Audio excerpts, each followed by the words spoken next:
Alors, suite à l'activité que nous venons de corriger, on va pouvoir en déduire une règle de cours extrêmement importante. Donc, j'ai réécrit les égalités qu'on avait découvertes, que 1 demi est égal à 2 quarts, 1 demi est égal aussi à 5 dixièmes, 3 demi est égal à 15 dixièmes, que 3 quarts n'est pas égal à 6 dixièmes. Et puis là, on va étudier deux fractions que j'ai choisies pour étudier et exprimer plus facilement le cours que je vais vous montrer. Donc, je ne vais pas systématiquement faire des axes gradués pour vérifier que des fractions sont égales. Je vais devoir trouver une règle, c'est-à-dire quelque chose qui fonctionne sans avoir besoin de passer par le dessin.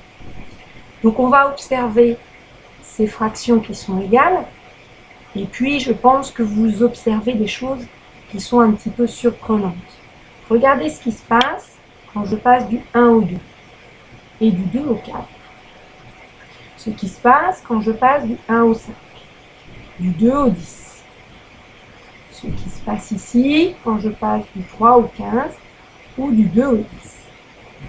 Donc oui, vous le remarquez, on a tout simplement une multiplication du numérateur et du dénominateur par le même nombre.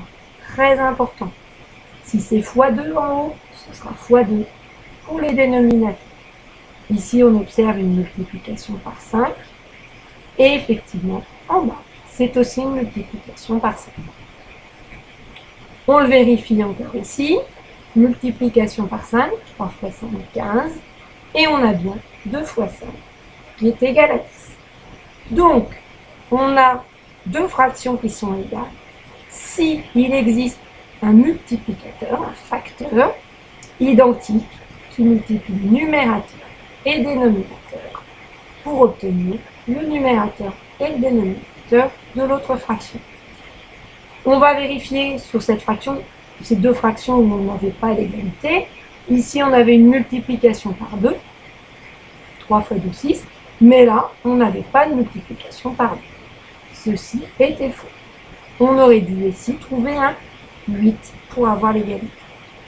Donc, je vous propose de faire deux exemples. Si je multiplie 7 par 6, par exemple, je vais trouver 7 fois 6, 42. Ici, je multiplie par 6, 3 fois 6, 18. Donc, sans faire les axes gradués, je sais que les fractions 7 tiers et 42 18e sont égales.